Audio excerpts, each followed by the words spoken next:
BNP দেশকে সন্ত্রাস, জঙ্গিবাদ, অস্ত্র ব্যবসা আর চোরা কারবারের দেশ বানিয়েছিল এমন অভিযোগ করে প্রধানমন্ত্রী শেখ হাসিনা বলেন, আওয়ামী লীগ ক্ষমতায় এসে সবকিছু বন্ধ করে দিয়েছে।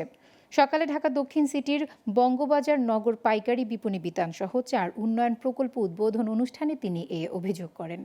শেখ হাসিনা বলেন, রাজধানীকে ঝামেলামুক্ত রাখতে ঢাকার চারপাশে 4টি হোলসেল মার্কেট এবং পরিকল্পিত বাস ট্রাক টার্মিনাল করা হচ্ছে। এছাড়া আসছে কোরবানি ঈদে শহরের পরিবেশ রক্ষায় নির্দিষ্ট স্থানে পশু কোরবানি ও বর্জ্য ব্যবস্থাপনার পরামর্শ দেন সরকার প্রধান। বিস্তারিত জানাচ্ছেন শাহরিয়ার বাঁধন। আওয়ামী লীগ সরকারের উন্নয়নের ধারাবাহিকতার অংশ হিসেবে ঢাকা দক্ষিণ সিটি এলাকায় 10 তলা বিশিষ্ট বঙ্গবাজার পাইকারি বিপণী বিতান, বীর মুক্তিযোদ্ধা শেখ ফজলুল হক মনি সরণি, নজরুল সরোবর, হোসেন শহীদ সোহরাওয়ার্দী শিশু পার্ক নির্মাণের উদ্যোগ নেওয়া হয়েছে। প্রকল্পগুলো বাস্তবায়ন করছে ঢাকা দক্ষিণ সিটি কর্পোরেশন এবং স্থানীয় সরকার বিভাগ। শনিবার 4টি প্রকল্প নির্মাণ কাজের ভিত্তিপ্রস্তর স্থাপন করেন প্রধানমন্ত্রী শেখ হাসিনা।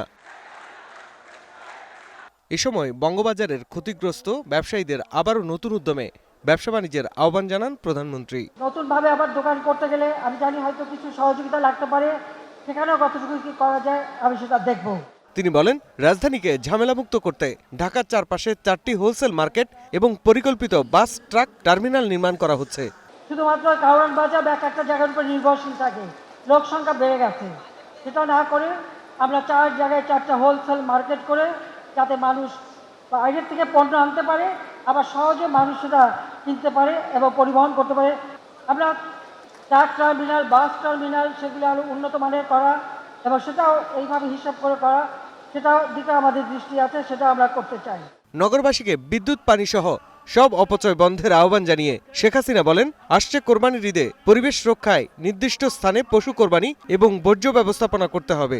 মনে রাখবেন, আপনি যত অপচয় করবেন আপনার তত বেশি বিল বাড়বে, আপনাকে সাশ্রয়ী হতে হবে।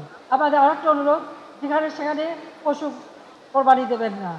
সেই ক্ষেত্রে আমার সিটি কর্পোরেশন না, সারা বাংলাদেশেই আমার একটা নির্দেশ রয়েছে যে প্রত্যেক জায়গায় কোরবানির জন্য, পশু কোরবানির জন্য আধুনিক প্রযুক্তি সম্পন্ন ব্যবস্থা রাখতে হবে। বাংলাদেশকে সন্ত্রাস, জঙ্গিবাদ আর চোরা কারবারের দেশ বানিয়েছিল বিএনপি। এই অভিযোগ করে সরকার প্রধান বলেন, আওয়ামী লীগ ক্ষমতায় এসেই এসব কারবার বন্ধের পাশাপাশি উন্নয়নের ধারাকেও অব্যাহত রেখেছে। এই দেশটা তো তারা কোথায় নিয়ে গেছিল? সন্ত্রাস, জঙ্গিবাদ, অস্ত্র চোরা কারবারি। ওই তারেক জিয়া তো অস্ত্র চোরা কারবারি মামলায় সাজাপ্রাপ্ত আসামি।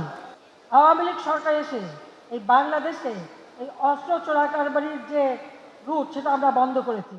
অবৈধভাবে যারা ক্ষমতায় এসেছিল তারা 21 বছর জনগণের ভাগ্য নিয়ে ছিনিমিনি খেলেছে। তাদের সময় দেশে কোনো উন্নয়ন হয়নি বলেও দাবি করেন বঙ্গবন্ধু কন্যা। 21 বছর দেশের মানুষের ভাগ্য নিয়ে ছিনিমিনি খেলেছে। শাহরিয়ার বাঁধন, গ্লোবাল টেলিভিশন, ঢাকা। কেউ বের হওয়ার চেষ্টা করবেন না।